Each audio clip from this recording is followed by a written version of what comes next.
একদম শিল্পমন্ত্রী তাপস রায় তিনি যেটা বললেন যে আমরা এমন কিছু করব না যাতে রাজ্য থেকে শিল্প চলে যায়। আর গতকালই মুখ্যমন্ত্রী শুভেন্দু অধিকারী তিনি স্পষ্ট করে দিয়েছিলেন যে শিল্পের জন্য সরাসরি জমি কিনবে রাজ্য। আরেকটা সিঙ্গুর নন্দীগ্রাম হোক চাই না, রাজ্যে কেউ বিনিয়োগ করতে চাইলে জমি কোনো সমস্যা হবে না। কি বলেছিলেন গতকাল শুভেন্দু অধিকারী মুখ্যমন্ত্রী, শুনুন।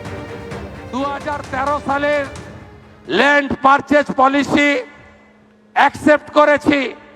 কোন industry land purchase direct purchase করে আমরা চাই না আর একটা নন্দীগ্রাম সিঙ্গুর হোক। আমরা ডাইরেক্ট ল্যান্ড পারচেজ পলিসি চালু করেছি, যে পলিসি দিয়ে আমরা বিএসএফ কে বর্ডারে ল্যান্ড দিচ্ছি, রেলকে জমি কিনে দিচ্ছি, এনএইচ কে জমি কিনে দিচ্ছি, নতুন এয়ারপোর্টের জমি কিনে দিচ্ছি। একইভাবে প্রাইভেট ইন্ডাস্ট্রিয়ালিস্ট যারা এই রাজ্যে বিনিয়োগ করতে চান, ল্যান্ড কোনো সমস্যা হবে না। আমরা ডাইরেক্ট ল্যান্ড পারচেজ স্কিমে আমরা আপনাদের ল্যান্ড পারচেজ করে হ্যান্ডওভার করব। ল্যান্ড সিলিং পলিসি একদম চেঞ্জ করে দেব।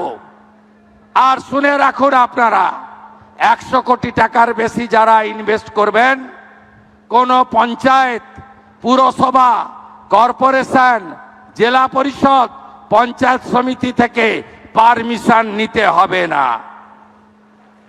যত গন্ডগোল ওইখানে, যত দাদাগিরি ওইখানে, যত হ্যারাসমেন্ট ওইখানে, যারা 100 কোটি টাকার বেশি ইনভেস্ট করবেন তাদের সেন্ট্রালি সিঙ্গেল উইন্ডো সিস্টেমে WBITDC, environment department, land department আপনাদের এনওসি লাইসেন্স দেবে।